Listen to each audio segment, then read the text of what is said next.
So let's talk about Venezuela. It should be one of the richest places on Earth. So why is it collapsing?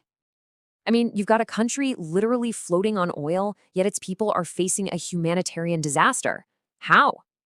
To get it, you gotta start with this number. That's Venezuela's proven oil reserve, the biggest on the planet. And this chart just puts it in perspective. Look at that. It completely dwarfs the other major players.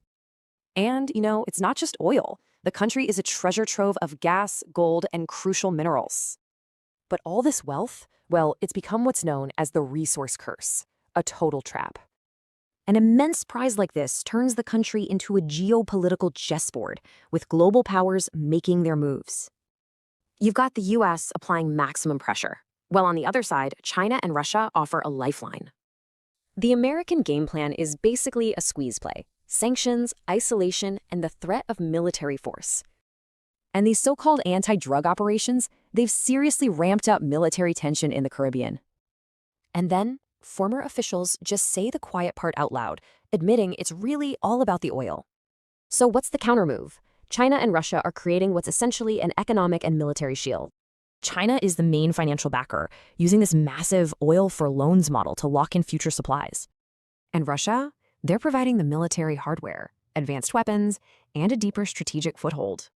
But Venezuela isn't just a pawn here. It's got its own strategy, something called asymmetric resistance.